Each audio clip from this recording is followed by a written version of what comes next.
This is Monty in the Morning, the show Phoenix Magazine readers voted #1 talk radio show in Arizona. #1 during your morning commute. #1 whenever news breaks during your day. And #1 whenever and wherever you want to talk sports. Now it's time for Monty in the Morning. Yes, available whenever and wherever you want it. It's The Monty Show, M-O-N-T-Y, The Monty Show on YouTube. We are live on YouTube every morning, right about 6 a.m., give or take 20 minutes. Yeah, don't start sending the tweets and texts and pings about, where's the show? Are you guys not doing a show today? What the fuck, Monty? Bro. Yeah. I was been told 30 yesterday. seconds. I was told yesterday that the show is better when I curse. Really? Yes. Well. But I won't because there are small children and cats who listen to the show, and they're easily offended when I curse. I'll try not to get upset and curse. Yeah. And okay. I won't curse if you go ahead and hit the subscribe button on YouTube. Just search The Monty Show, M-O-N-T-Y, themontyshow.com is where you find us. By the way, very interesting show today. Lots of interesting topicality happening on the show today. But I found it fascinating yesterday how many people were pissed we said that the Jazz shoot too many threes. Never said the Jazz shoot too many threes, friends. We will talk a lot of NBA today. In fact, why don't we let you know that we got to rip Giannis today. So again, the Jazz are off. So no Rudy ripping from Jake today. Right? Hey, it's just, it is what it is. Although in the Giannis conversation, I have a feeling you're going to rip Rudy. By the way, Ayton handled Giannis last night. Just saying. Yeah, 47 points he handled Giannis last night. They won the game. Ayton did his thing. Yeah. We'll talk about that coming up. I want to start with Russell Wilson, now currently a Seattle Seahawk, a very good Seattle Seahawk, a perennial MVP candidate, one of the best quarterbacks in the National Football League. But will he be a Seattle Seahawk for long? It is really interesting to me that Russell Wilson is in this situation, Jake, where he is the franchise in Seattle. He is the guy. Whether you love him or hate him, Russell Wilson's the best quarterback I think in the NFC. I think he is right there with Aaron Rodgers with the way that Aaron Rodgers played. I think Rodgers and Russell Wilson are, at this point, because of where Tom Brady is in his maturation as a human, I would take Russell Wilson and Aaron Rodgers over Tom Brady. Now, we could have conversations about, what about a Super Bowl, Monty? What about one game? Okay, well, that's different. When the season kicks off, there are a few quarterbacks I'd rather have than Russell Wilson. Right. But it turns out that the Seattle Seahawks don't care what he thinks about the NFL draft. And that is the essence of this argument. My question is, if you are the Seattle Seahawks, how are you in conflict with the only guy on the roster that matters in Russell Wilson? Yeah, it's pretty amazing. This offseason has been hot with quarterback issues, whether we're talking Deshaun Watson, whether we're talking Aaron Rodgers, Mitch Trubisky and the Bears. I mean, there's been several situations where the quarterback front office relationship has not been good, and I think that in Seattle, I don't know how you're even putting yourself in a position to burn Russell Wilson. I don't get it. The guy's going to be a Hall of Famer. He's taken you to Super Bowls. He's done everything that you've asked him to do. And by the way, there's just that little thing where he's one of the best quarterbacks in the league, in a league full of teams who don't have good quarterback play, who are suffering because of it. By the way, I'd hope that people remember that he's beaten guys like Aaron Rodgers several times. He's beaten the best of the best.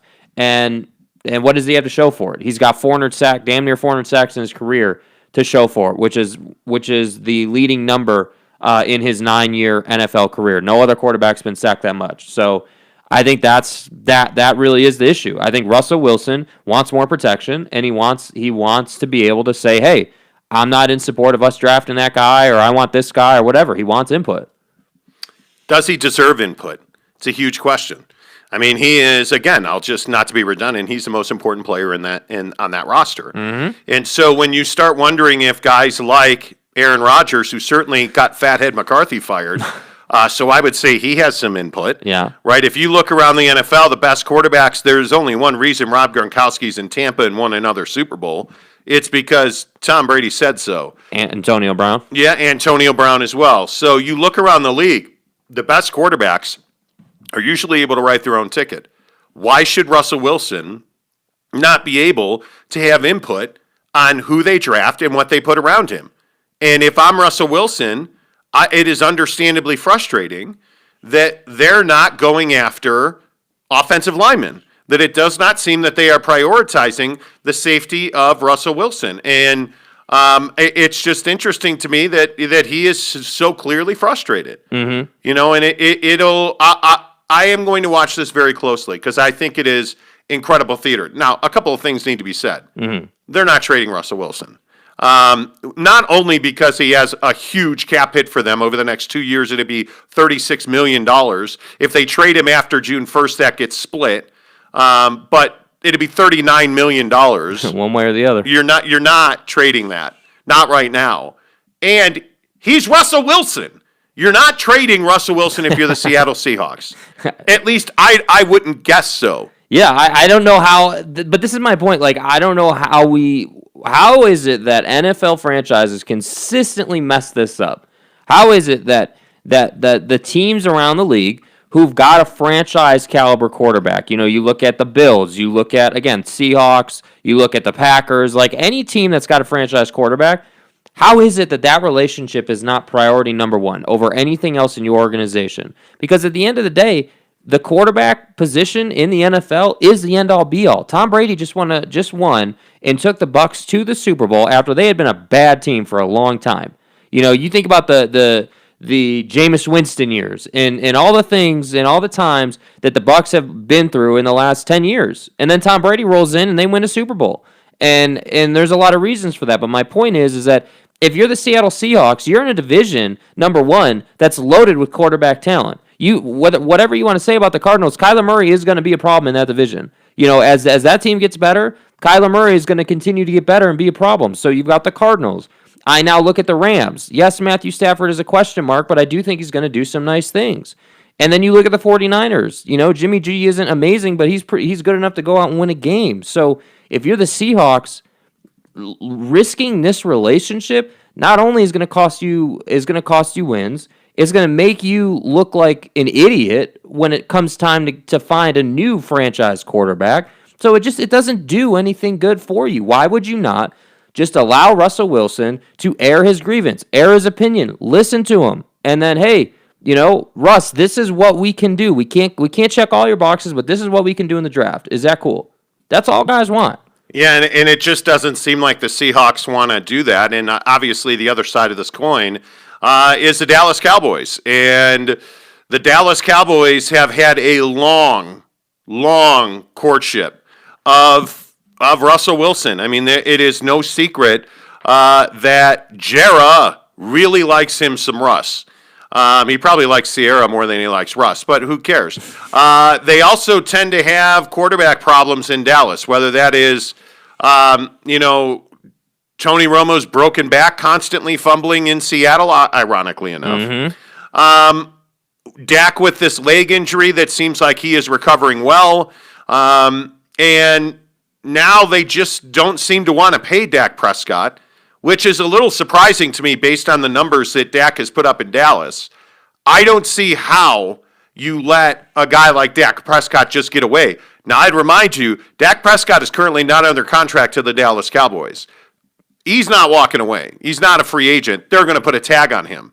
I thought it was interesting that your boy, Kirk Cousins, came out and I thought offered Dak some pretty interesting advice. Yeah, I think Kirk Cousins is uniquely qualified to talk about these situations, mainly because he went through it when he was with Washington and going to the Vikings. And I think that, you know, Kirk coming out and saying, hey, you know, the franchise tag can be your friend. Yeah, it can be your friend, but I think at the end of the day, a guy like Dak Prescott wants longevity in his contract. He wants security. I want to be paid what I deserve over many years. That's what he wants, and I don't blame him for that. But at the same time, you also can't have unrealistic expectations that a guy in Jerry Jones, who has proven time and time again to be loyal on one hand with his head coaches, but then cold-blooded on the other hand with his players, you can't have the expectation as a player that he's just going to write a check to you, that he's just going to ink that contract, no problem, go ahead and ride off into the sunset. That's never who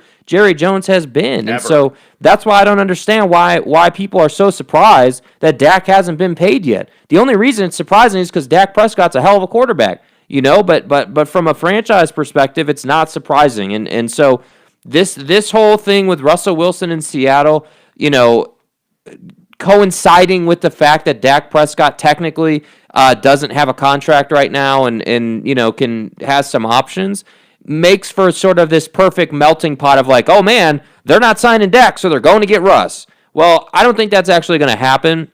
I would hope that the Seahawks would repair this relationship. And by the way, I don't think the relationship is like terribly broken. I don't think that we're in a situation in Seattle that we are certainly in Houston. That's two totally different things. Oh, yeah, but if you listen to what Russ is saying, yeah, I mean, his words are not being minced. I mean, he wants input into the draft, and I don't disagree with him on that. The thing I struggle with is, why wouldn't you want him to have input into the draft?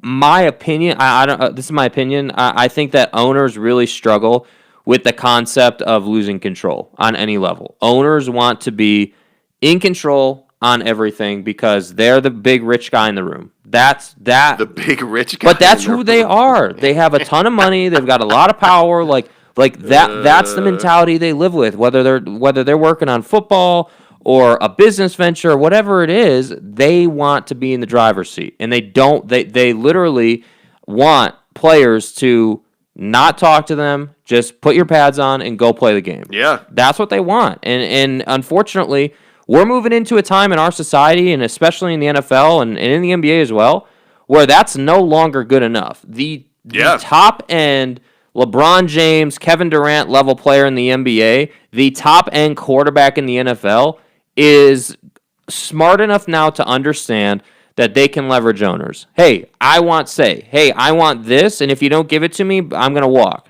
Just like Deshaun's doing in Houston, just like Aaron Rodgers did in Green Bay with Fathead McCarthy, as you always call him. That's what these guys are doing. And so at some point, it's like what the Joker says in The Dark Knight. You've got an unstoppable force trying to move an immovable object. What's going to happen? But that's what it is, because owners will never budge. Yeah, and I guess nor should they. I mean, they've earned the right. They've earned the right to kind of control, I guess, their players. I mean, they pay them. Russell Wilson is incredibly well paid. And there is some sacrifice that comes with that kind of money. Mm-hmm. And I think that's the tipping point. Hey, man, we're going to give you, one of the richest contracts in the history of the NFL, Russ. Yep. Now you need to just kind of go ahead and play football at a very high level. Is that fair? No, and maybe not fair. The question is it realistic? And my answer would be no, I don't think it's realistic. I think without doubt, Russell Wilson, and I know that this is one of those conversations, but Russell Wilson, is he how do I say this gently? Russell Wilson's not the leader that Aaron Rodgers is. Is Russell Wilson, does he command the respect that a Tom Brady does? I think with the players he does, but not with ownership. And I don't get that. Because I would agree, it's very clear that Russell Wilson's teammates respect him. Oh, yeah, they'll follow him in the They love that guy, yeah. They love that guy. Yeah. So I just don't understand where the Seahawks are at on this. They're risking an awful lot by not giving in, but not at least placating Russell Wilson. You cannot continue to patchwork Russell Wilson's offensive line. The guy has been hit hundreds and hundreds and hundreds of times every year. Mm-hmm. And there's just not a whole lot he can do about that. Nope. And number one, it is, and this is what I think a lot of people don't consider, it is shrinking his income potential. Mm-hmm. Every time you get hit in the NFL, your career could potentially be over. Mm-hmm. See Alex Smith. Mm-hmm. You look at those situations. You look at the injuries that quarterbacks routinely have. You look at Trevor Lawrence at Clemson. Trevor Lawrence took a beating this last year at Clemson. You look at the college football playoff, he took a beating. Well, guess what? Now he's going to have labrum surgery on his non-throwing shoulder. That's what happens when you do not build in infrastructure to deal with guys who can run 15 to 20 miles an hour downhill after a quarterback. Yeah. Do you realize that's how fast NFL linebackers are running? 15 to 20 miles an hour downhill. Yeah. Going after the football. It's terrifying. Yeah. And yet the Seahawks will not make the investment in Russell Wilson, which is what I call it. When you're not buying offensive line, you're not investing in the quarterback. Look at what happened to Patrick Mahomes in the Super Bowl. It's a great example. I mean, the guy got his ass kicked all night long in the Super Bowl. Yep. He has been running for his life this season. They lost both of their tackles. They have one guy that played in the Super Bowl on that offensive line that started the season week 1 on that offensive line. One. Yeah.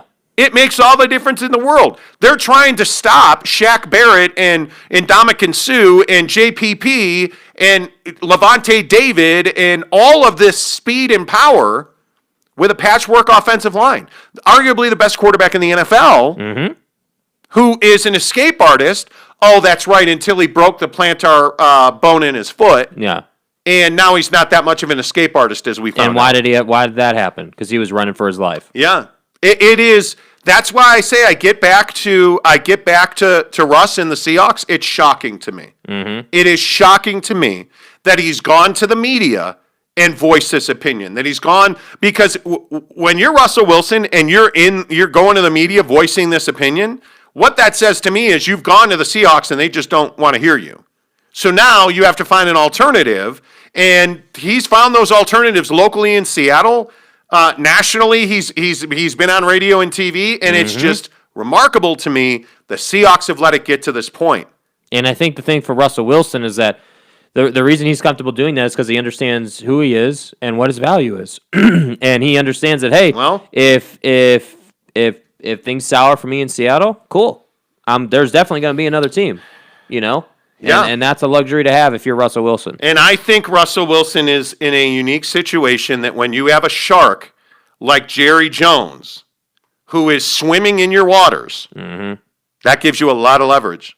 And don't kid yourself. I again, hear me clearly on this. Don't go filling up my DMs and my comments on YouTube. Oh, you're an idiot.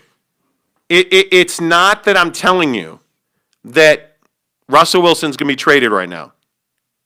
But what I'm telling you is, at some point, and I think it could be in the next 2 years, when he leaves Seattle, if he leaves Seattle, remember this conversation. Because Russell Wilson is not a guy that you want to see walk out that door. I don't know how that's even possible. The guy should be a lifelong Seahawk. What's worse, losing the Sonics or losing Russell Wilson?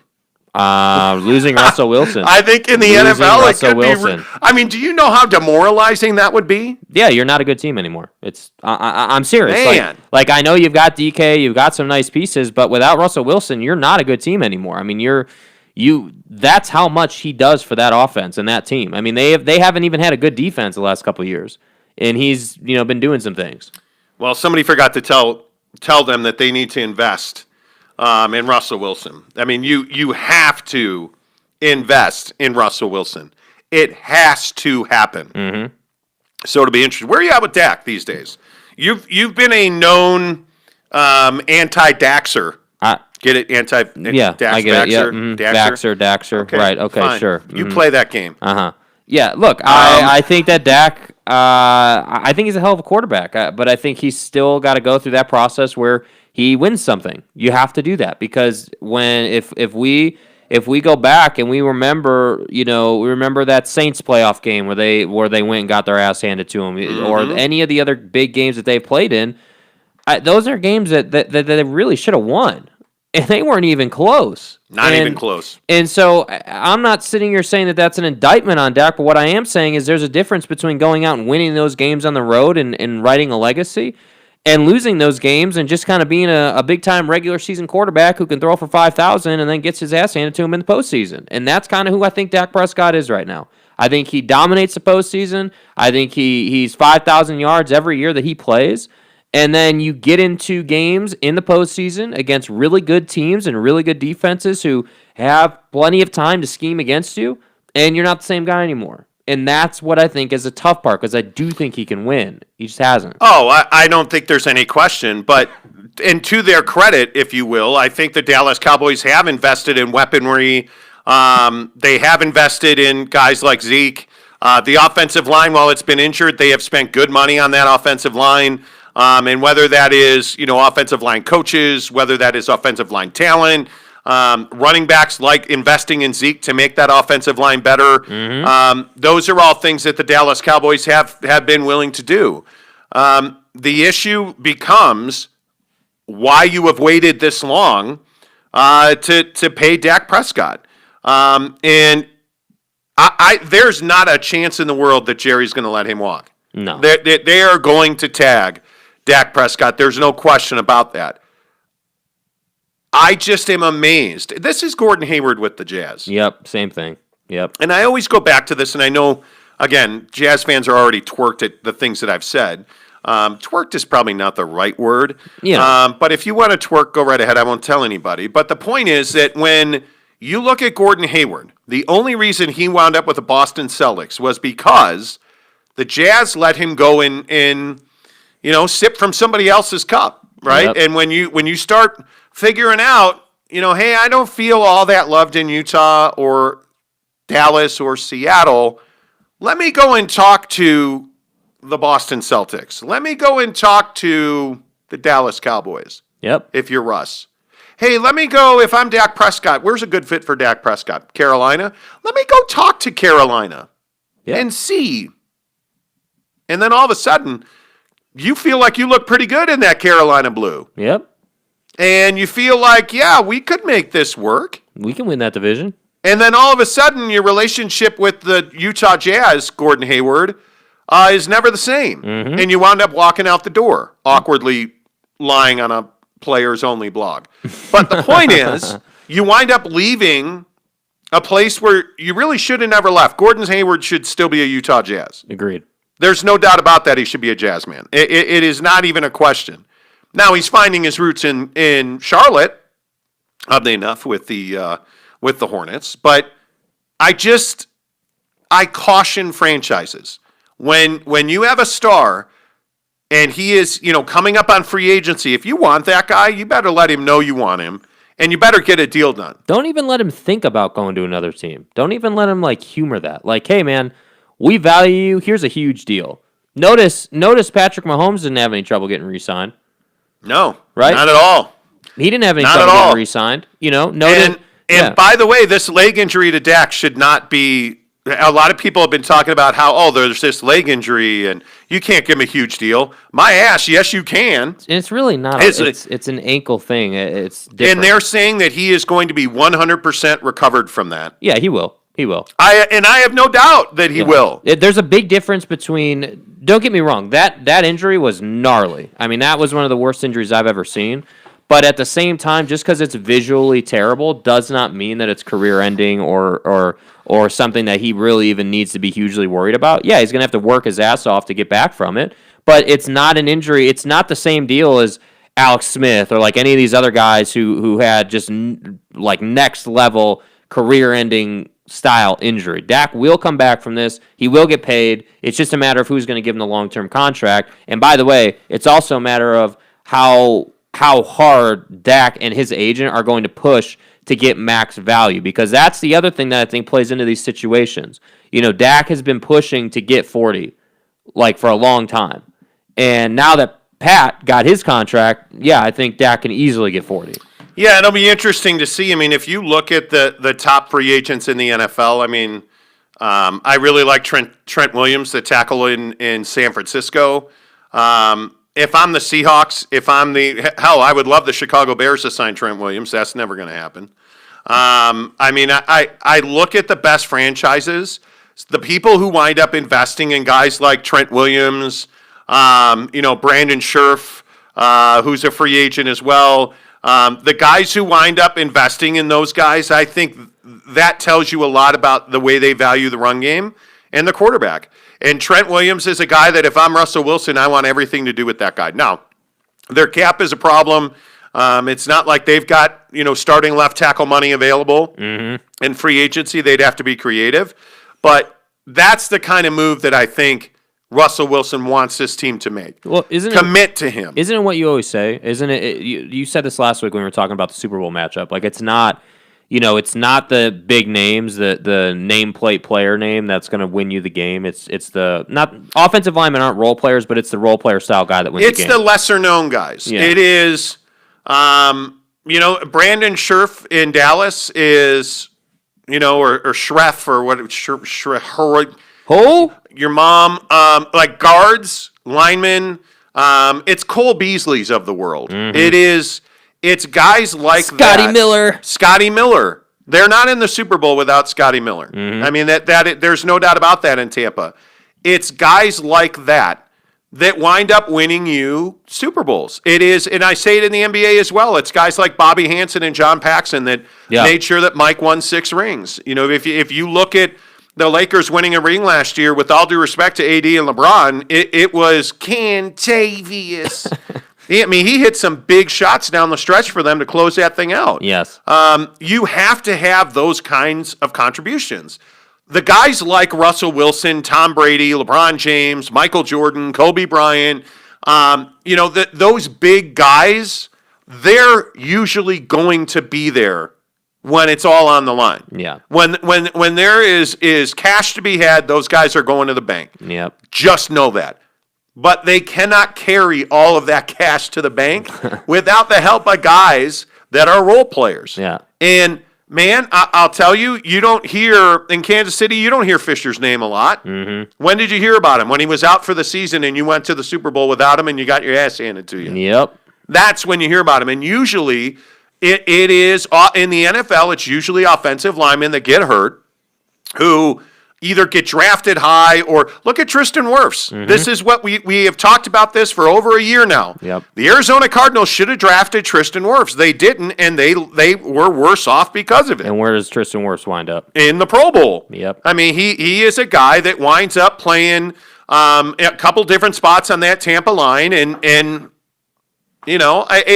you cannot overstate the fact that really shitty football teams usually make really shitty decisions in personnel. Totally. It's not rocket science. It's amazing how it happens, too. And that's why the Russell Wilson thing is so surprising. Because they're really a good football organization. Yeah. The Seattle Seahawks, and we've probably belabored this point, but the Seattle Seahawks are a really good football organization. But my point here is that whether you're talking about a guy like a Russell Wilson situation, or you're the Cardinals talking about your offensive line for 5 years now, or the relationship with Patrick Peterson, or whatever, any of these situations that we see in the league, those decisions are what define great organizations from crappy organizations. Correct. So, it's no surprise that it was the Bucs and it was the Chiefs who wind up in the Super Bowl. It's no surprise that the Saints are able to bounce back from a Drew Brees injury with a guy like Taysom Hill playing the position, and all those other guys who stepped in because they know what they have. So it's really that simple. I just don't think that you can ever be too consistent. I don't think that you can ever have too much continuity. And I don't care if you're running an oil change business, a restaurant, or an NFL franchise. Yeah. Look at Bruce Arians and that coaching staff. They've been together. They know each other. They're comfortable. They've been there. Look at some of the key players on that Super Bowl winning Bucs team. They've been there. Yeah. Look at Tom Brady and Rob Gronkowski. They have a relationship. They know each other. Tom knows where Gronk's going to be. You know what's amazing They win. about those two? Gronkowski, largely, the whole year, didn't do anything offensively. He just blocked. He flew under the radar, was not a big-name player for them. And Stayed healthy largely. Then the Super Bowl, what happens? 2 touchdowns, does exactly what Gronk always does. Because big-game players show up. And that's what we were talking about it during the Super Bowl. Big-game players are there. LeBron is always going to be there. Rob Gronkowski's going to catch touchdowns in the Super Bowl. Yep.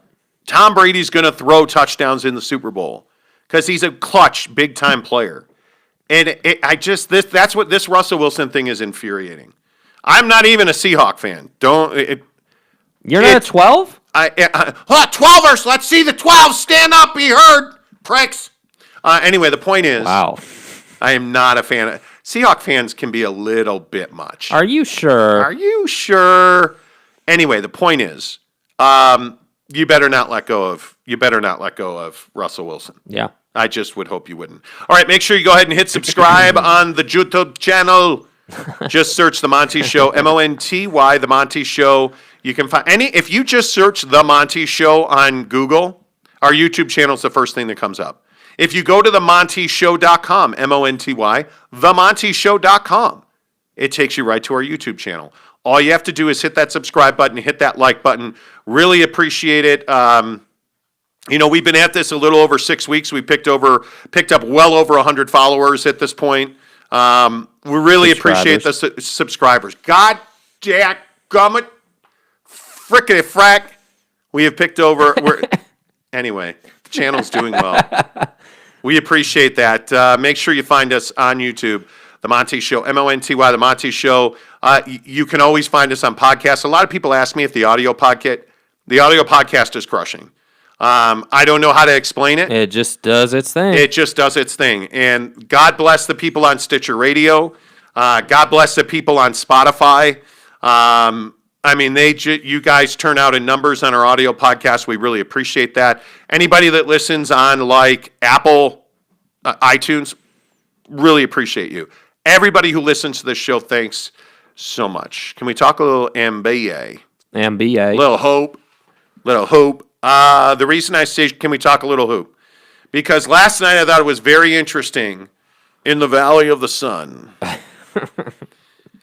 Giannis Antetokounmpo came to the Valley. Mm-hmm. Giannis and the Bucks came in. Mm-hmm. Giannis scored 47. Mm-hmm. DeAndre Ayton had 5 fouls. Mm-hmm. And the Bucks lost. Mm-hmm.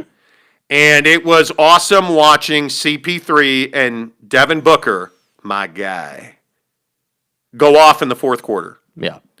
And it is a repeat of this pattern where Giannis gets 47 points, and I'll be honest with you, it's largely because the Suns never stopped the basketball. Mm-hmm. They allowed him to run up and down on the break, never stopped the basketball. DeAndre Ayton, who wouldn't know what defense looks like if it bit him in the cajones, the balls. The guy is not a great defender. Yeah. Just never stopping the basketball. And the Suns won by 1. And the question has to be asked again. Is this Milwaukee Buck team legit? And I'm telling you they're not. I love Chris Middleton. I like the things that Giannis is a heck of a player. Shot an air ball on a 3 again last night. Almost shot an air ball on like a 12-foot jumper from the elbow. Yeah. I mean, it was his mid-range game is non-existent, and he is getting all of his going to the basket, getting fouled going to the line, or dunking the ball. Yeah. And I'm telling you, and I will go to my grave saying this about the NBA. You cannot be one-dimensional. You cannot live and die on the 3 and expect to win a championship. You cannot run up and down the floor on the fast break, dunk the ball, get fouled, and expect to win a championship. Yeah. You have to have some of both. And the Milwaukee Bucks don't have some of both. They are one guy. Yeah.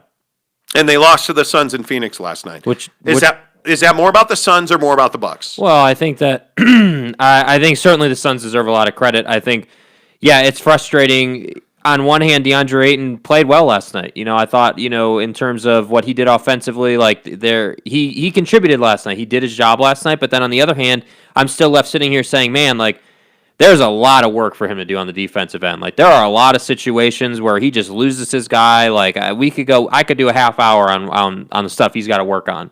But the point is that they deserve a lot of credit. I do think, though, that last night, the Suns winning that game was not about them. It was about the Bucks, and the fact that the Bucks are just not an elite team in the half court. Because really, again, just like you were saying, not to just copycat what you were saying, they just don't have enough players in the half court who can get it done. Chris Middleton honestly is the best all-around player they have. Honestly, Chris Middleton is better at basketballing than Giannis Antetokounmpo is, from the standpoint of he's got a pure jumper, he's an elite defender, he can play in the post, he can shoot the three, he can run the fast break. He is a more skilled basketball player than Giannis is.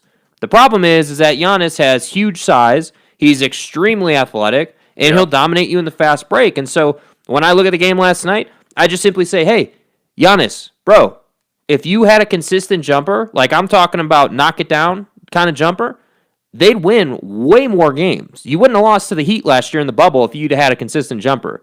You would have gone to the finals. Man, I still can't believe they lost to the Heat. Yep. The Man. Tyler Hero went off. You've got all those guys from that Heat squad that went off. And they just let him shoot threes, and he couldn't make it. Yeah. Which is what the Suns did and last Ayton night. did it last night. They had a whole thing on it in the first half. That Ayton let him shoot, and he just bricked it. Giannis was 15 of 23 from the floor, 0 of 4 from 3, 17 of 21 from the free throw line, 11 boards, 5 dimes, a steal, and 47 points. Mm-hmm. And they lost 125-124. And so then what we immediately do as fans and observers of the game is we say, whoa, 47 points, how many rebounds was that? 11 boards. Whoa, 47 and 11. Double. This guy is an all-star, bro. Oh, no, all-star MVP. Bro, Rudy Gobert, he's an all-star. 29 and 20. DeAndre Ayton. DeAndre Ayton's an all-star, bro. 20 and 10. Couldn't resist it. This is what I'm talking about. If we're going to talk about Giannis, got to talk about Rudy, got to talk about Ayton, got to talk about all these guys who are one-dimensional players. And then everyone's so confused about why LeBron's able to be in his prime still at 38 years old in season 18. Well, it's because he can play the game 100 different ways. If he wants to play bully ball, he can. If he wants to shoot, he can. If he wants to play in transition, he can. That's the difference. So, Jazz fans be pissed. Bucks fans be pissed. That's the fact. That's the fact. That's the fact, Jack. Giannis is limited. There's no doubt about that. I think they shot 46% from three, 43.2% from three last night, and lost. The Bucks did. And it just tells you that they're one-dimensional. I look at the Suns shot 48%, and this trend is not slowing down in the NBA. Yeah. I mean, if you look at the team, I mean, the Jazz are volume three-point shooters. There's no doubt about that. They're one of the more efficient teams in the NBA. Yeah. But it's going to come down to one thing, and this is again, we talked about this on YouTube yesterday in the comments section. We had a great debate about the Jazz. It's going to come down to one thing. Mm-hmm. Who's the best defensive team in the NBA? It's the LA Lakers. Mm-hmm. If you look at defensive efficiency, it ain't close. They're like 4 points better than anybody else. Yeah. Which is a lot, by the way. Yes, it's huge. Yeah. And they can defend the three-point line. You look at the character that the Lakers showed last night, no Anthony Davis, and they were down 22 in the first half. I watched pretty much all of that game. Mm-hmm. They come back and win by 1 in overtime. And it's because they're high-character players. They play smart basketball. Are they the most efficient offensive team? Not close. They're not. But they have guys who can do everything. They can play. The Lakers can run. The Lakers can half court. The Lakers can shoot threes. The Lakers can beat you inside. I'm telling you, Montrezl Harrell should be Sixth Man of the Year at this point. Totally. I mean, they can play any way you want. It's why they're NBA champions and probably going to win back-to-back. Mm-hmm. My biggest question about teams like the Bucks, the Celtics, I don't look at the Celtics as championship contenders. No, me either. I don't see that they're well-rounded. That's a team, playoff team, but not a championship but team. not a championship team. And if you look at the clubs in this league that are really going to contend, it's the Lakers, Jazz, Clippers in the West. And I think it's probably, I don't know what to make of the Bucks. They're one of the best teams in the East, but what does that really mean? Doesn't mean anything. I mean, if you really think about that, it means they're adding trophies to the trophy case. That's it. But are you getting by? Are you getting by Philly? Probably. Well, I mean, probably it depends. It depends. If you get into a half court game with Philly, I can't confidently say the Bucks are winning that.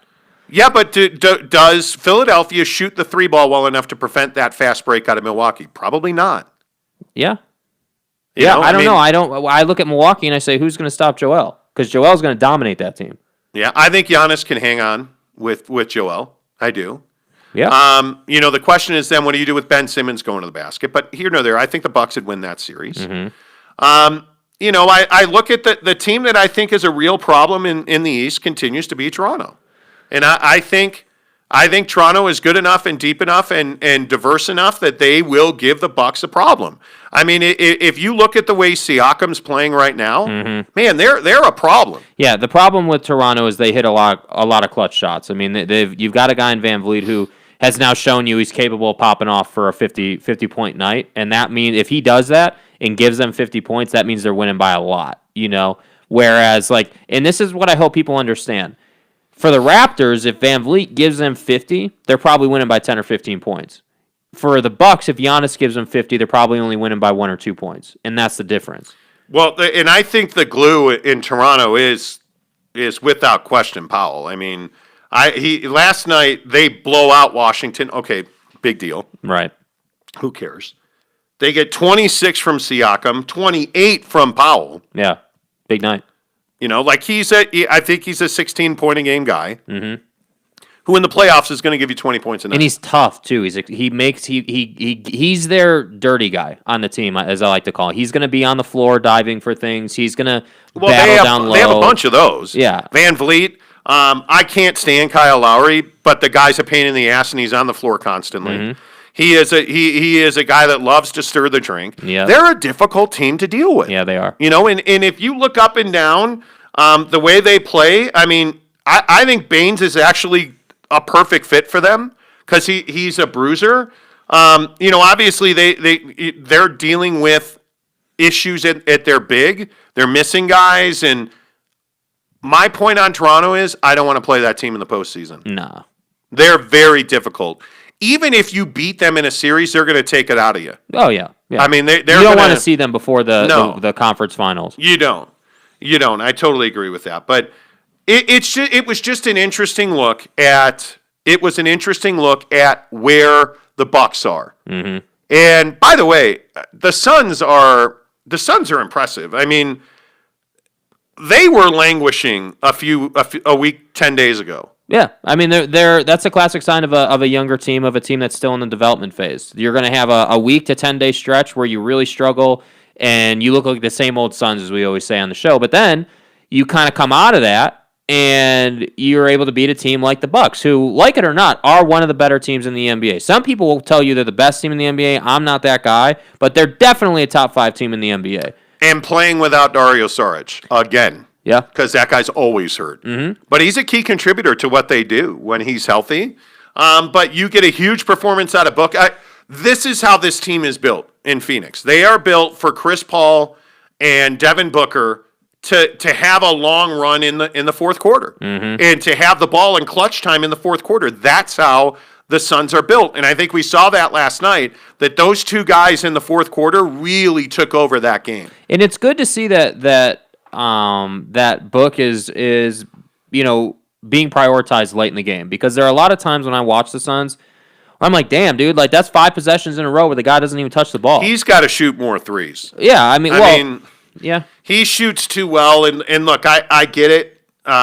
Your Cam Johnson is giving them elite 3-point shooting out of the corner. Mm-hmm. Mikal Bridges, I think, has really emerged as a defense. I mean, if that guy's not the most improved player in the league, I don't know who he is. He's shooting it much better. He's playing great defense. He rebounds for them. He's a dog on defense. He's in the right place at the right time, and you can count on him. Yep.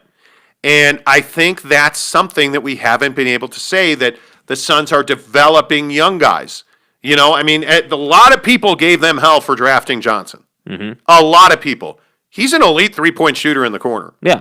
And that corner three, again, I will say, that corner three has become a weapon in this league. Oh, you have to have it. I think, I think that process in the league started because of the Rockets, because of D'Antoni's Rockets when it was Harden and PJ Tucker in the corner. And I think what teams began to understand is that if you can have your star player on the opposite wing to where the sharpshooter in the corner is, you're going to be able to do a lot of great things, because you can pick and roll on the opposite wing, and then you give your star player options. Hey, You got him open in the corner, kick it. He'll knock that down. Yeah. Oh, hey, you want to fake it to the corner and go up and get fouled? Go ahead and do that. So you're essentially, by running that offense, just putting the ball in Devin Booker's hands and saying, hey, make some decisions, make some plays, go do what you do. And I think that's the best way to do it. By the way, I still haven't figured out why the Lakers can't win at home. Yeah. I mean, I don't know if this is bubble hangover, as some people are wondering about the Lakers losing at Staples Center. I mean, they're 8-4. They usually don't lose 4 home games all year. Mm-hmm. That dogfight last night with OKC was fun to watch. That was, the Lakers, I think it was 22 points they were down in the first half. And they fought back, and the contributions that they're getting from Kyle Kuzma right now, it's about time. It is. Him and Schroeder and Trez, they don't win. The Lakers don't win that game. Yeah. Without Kuzma, Schroeder, and Montrezl Harrell. Yeah. They just don't. I completely agree. And I don't know why they don't win at home. And I say they don't win. They're 8-4. Yeah. I don't know why they are less elite. Why are they not 12-0? Well, but why are you not 10-2? Yeah. Like what? People do not fear going into Staples anymore. Mm-hmm.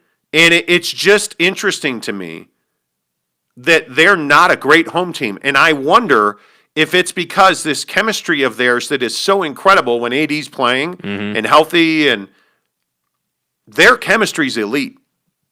And I wonder if it's because it was built in the bubble. And they are, because they're unbelievable on the road. Mm-hmm. I mean, they are... Which what are would they, be 12-2? Yeah, they're 12-2 on the road, I think, at this point. Mm-hmm. I mean, they're really good on the road. Dominant. They come out to play on the road. They don't always show, their first halves at home have been garbage. Yeah. I mean, Oklahoma City, with all due respect, is a try-hard.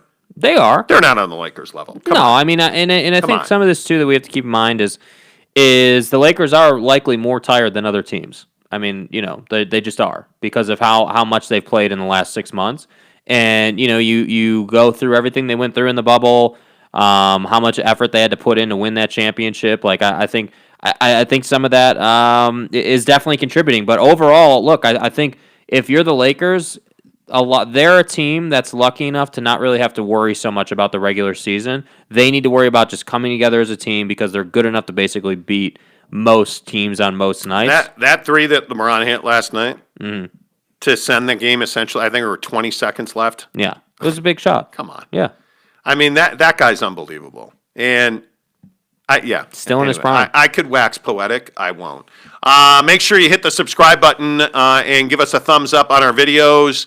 Every day we cut up highlights from the show. Well, I say we. Jake cuts them up. I handle the SEO. All it's that a good team stuff. effort, kind of like the Lakers. It's a 1-2 kind of thing. Van Vliet and Kyle Lowry and stuff. Anyway, the point is, I hate the Raptors. The point is, we put highlights up every day. You get full show live streams. Find us on YouTube, The Monty Show, Monty, The Monty Show, and hit subscribe. Real quick, I'm going to circle back. Should the National Anthem be played before sporting events? Because yesterday, an interesting twist in this Mark Cuban saga, and that is that the NBA released a statement saying every NBA team will continue, as we have for a long time, to play the National Anthem before tip-off. And Mark Cuban's like, yeah, that's cool. I'm not doing it. Classic Mark Cuban. The NBA releases a statement that essentially flies in the face of what Mark Cuban said for 3 days, which is, we haven't played it all season long, and we're not going to. Okay. Now, a lot of people don't realize that our, and we, the mighty Chicago Cubs, were the first ones to do this back in the 1679 season. Okay. Way back in the day, the Cubs stopped playing the National Anthem before Cubs games because the owner of the Cubs at the time felt like it cheapened the value of the National Anthem. And it became, just this thing that you did. And largely, being a guy that's been to tens of thousands of sporting events, when the National Anthem is playing, most people are taking a leak or buying a beer. A lot of people view that as, okay, I got another minute. I can wait here in the beer line. People are like, oh my God, it's the National Anthem. Let's stand at attention. Hey, take your hats off. Okay, cool. Please stand and rise and take your hat off. But people don't view it like that. Yeah. And I think when you play it before every single event, it does cheapen the value of it and the meaning of it. I think at this point in our country, I don't know how many people actually missed the national anthem being played before the Mavericks games. There were no boycotts. There were no, I'm not watching them on TV. There was none of that. Nobody even talked about it. Right. Until it came up 3 days ago. Yeah, it flew under the radar.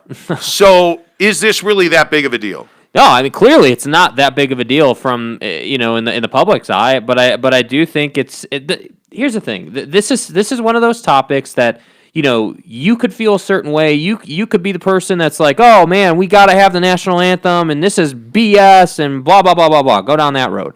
But then the guy standing to our right over here could say, "Hey, it's really not that big of a deal. I mean, like whatever. I came here to watch basketball, not listen to people sing, So being that there hasn't been a bunch of outcry over it, yeah, I don't think it's that big of a deal, honestly. Like I guess for me, I appreciate a great singing of the national anthem. I don't appreciate hearing it every single time from like a gazillion different people. So like again, I said this on the show yesterday, if you just YouTube search like Blackhawks national anthem, the guy who sings that is an absolute joy to listen to every single time he does it. James Corneliuson. James Corneliuson, yes. Yeah. Every time he does it, that's much must-watch TV for the time he's singing that because he's so good at it. What's better, his O Canada or his national anthem? I like the national anthem better than O Canada. Huge believer. I know every word to O Canada. I love it. Yeah, it's a great song, but like for me, like I just the way the national anthem comes off is I like it more. Yeah. But, So do I. I mean, obviously, I love the American national anthem. O Canada is a hell of a song. And I only am into O Canada because of a guy named Wayne Messmer, who used to sing the national anthem before Blackhawk games, and now it's James Corneliuson. Yep. Growing up in Chicago, I mean, going to the national anthem, going to the Chicago Stadium to watch the Blackhawks or Bulls, and getting that national anthem was unbelievable. But like, before postseason, when the Hawks were really good and they were in their Stanley Cup years recently, when they were in those games, before when the United Center was packed and like just those moments, that's what the national anthem should be. It Absolutely. should be a make your hair stand on end moment before a game. Well, you think about the NHL All-Star game that was at the Chicago Stadium. Mm-hmm. I say it was 1989, 88, 89. And that national anthem was one of the greatest moments of my childhood. I mean, and if you haven't seen it, my guess is you can get on YouTube after you subscribe to the Monty Show. You can just search NHL All-Star Game Chicago Stadium, and it'll come up. Yeah. And and this is the thing. This is not what the anthem is in Dallas. Right. The national anthem and the meaning of it has been watered down. In Chicago, at Chicago Blackhawk games, it is loud and raucous. People are standing up, they're yelling, they're screaming, they're clapping, they're singing the anthem. It's what it should be. When the Blackhawks come to Phoenix, or largely Hawks fans do the exact same thing on the road. Like, it is a celebration for the national anthem. And at the United Center, there is no better building for a national anthem than when it's full. Dude. I mean, it's unbelievable. I wish that it had that value in every city. It does not. Should we play it before All-Star games? Yes. Should we play it before postseason games? Yes. Should we play it every single day before every single game in every single sport? It's a year you need to play the national anthem. Don't do it. Yeah. I do think it should be a choice. I agree with that. Honestly, I do. I do think that it should be a choice, just like anything else. You should be able to choose whether you want to or not. Yeah. So, I respect Cuban for it. All right. Shall we talk about Utah Senator Mike Lee? My man melted down yesterday. And if you guys don't know this story, I want to be really careful with this. I really want to be careful with this. Utah Senator Mike Lee. I am not a fan. I will not vote for him in 2022. I'm not going to do it. I look at Mike Lee and I see a guy who doesn't stand for anything. I don't know what his platform is. Mm-hmm. And yesterday, Mike Lee melted down. And do we have the audio on that? Yeah. Okay, so this is Mike Lee. The impeachment trial day 2 has essentially come to an end. Here's Mike Lee on the floor of the Senate as the impeachment trial comes to an end on day 2. Mr. President, Majority Leader. pursuant to impeachment Rule 16, I make a motion. Statements were attributed to me moments ago by the House impeachment managers. Statements relating to the content of conversations between a phone call involving President Trump and Senator Tuberville were not made by me. They're not accurate, and they're contrary to fact. I move pursuant to Rule 16 that they be stricken from the record. Pursuant to the Senate resolution. This went on for several minutes. Here's what Senator Mike Lee of Utah is talking about. Mike Lee gave an interview to the Deseret News, which here in Salt Lake City, by the way, is one of the preeminent newspapers. And Mike Lee confirmed a story that his aide, his spokesperson, had disseminated or spread to the media. That while the insurrection was in its early stages, meaning while the protesters had breached the front door of the Capitol, Mike Lee is in the Senate chamber, and they are going over certifying the vote of the Electoral College. And Mike Lee's phone rings, and he sees it's from the White House. He had been waiting for a call from a staffer at the White House, which he assumed that was. He answered, he said, hello. And on the other end, to his surprise, it was President Trump who said, hey, Tommy, it's President Trump. And Mike Lee was like, oh, no, President, Mr. Trump, this is Senator Mike Lee. And basically says, okay, are you looking for Tommy Tuberville? And he says, okay, well, Tommy Tuberville's right over here. Let me hand him my phone.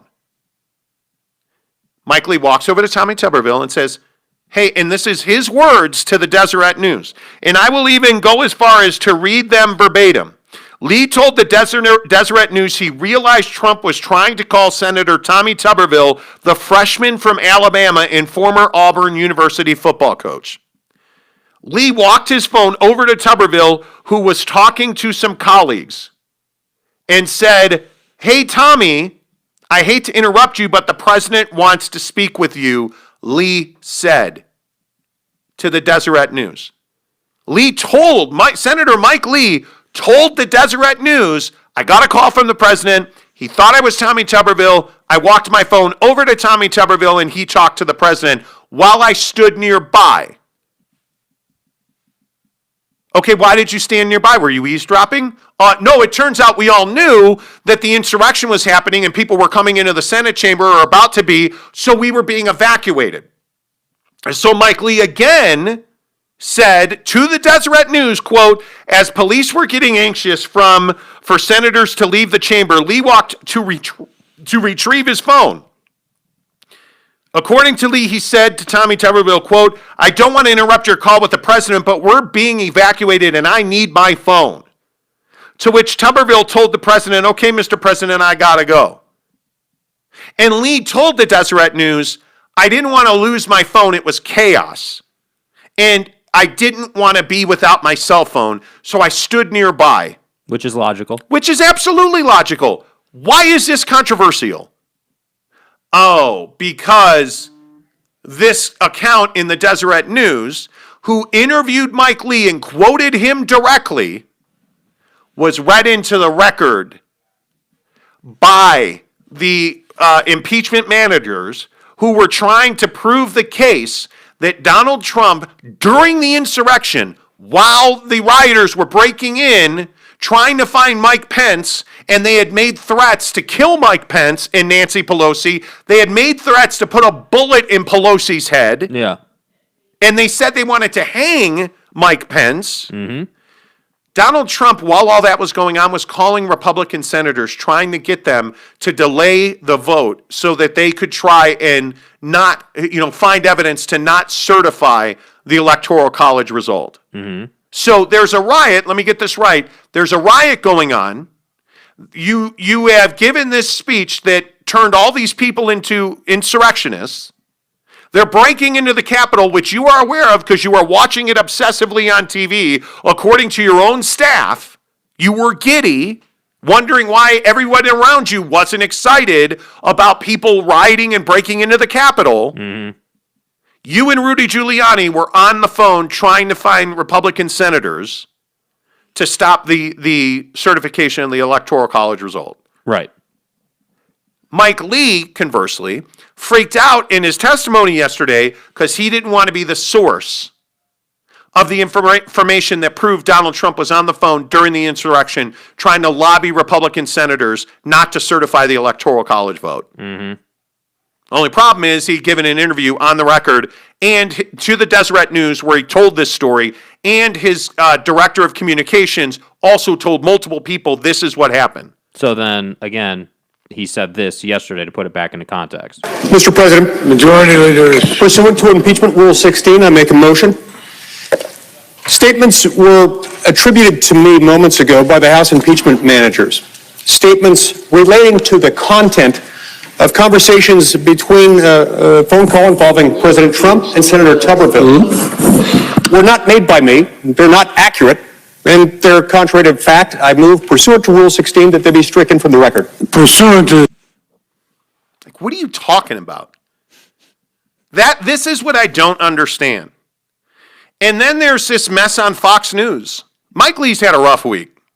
Then there's this situation on Fox News. Mike Lee, who is a staunchly conservative Republican, who only gives interviews to Fox News, goes on Fox, and they ask him about the similarities between the words of Donald Trump on the morning of January 6th, that many believe started this insurrection, which, by the way, I don't think it started the insurrection. I think it inflamed it. And some words of Democrats. Mm-hmm. Here's what Mike Lee said. Yeah, look, it's not different. These are outgrowths of the same natural impulse that exist from time to time among anyone in this business and in many other businesses. Look, everyone makes mistakes. Everyone's entitled to a mulligan once in a while. And I would expect that each of those individuals would take a mulligan on each of those statements, because in each instance, they're making it deeply personal. They're ceasing to make it about policy. And instead, they're talking about getting up in people's faces and making individuals feel perfectly uncomfortable.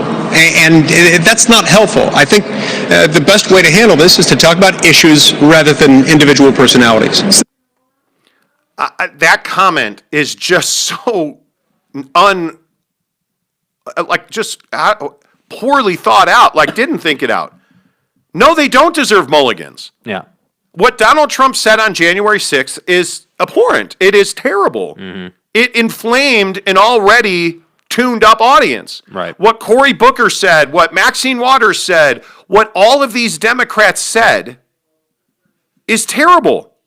Like Cory Booker said, get in the face of your Congress people. No, Cory, don't get in the face of your Congress people. No, Mr. President, don't go down and fight like hell at the Capitol. But Mike Lee's like, they deserve mulligans. Like, I don't know what was going through your head when you said, oh, they deserve mulligans. They don't deserve mulligans. Yeah. This is life and death stuff. This is the problem with politics right now. And I think people don't get this. Your words have consequences. They matter. Your congressman, your senators, your president. Your words have consequences. And until we grasp that fact, until we embrace that, guys like Mike Lee are going to stand up on Fox News and say they deserve mulligans when they really don't. None of them do. Yep. And I struggle with it. And I don't understand why people support that thought and that theology. That guys like Donald Trump and Cory Booker deserve, that they deserve mulligans. No, they don't. They don't.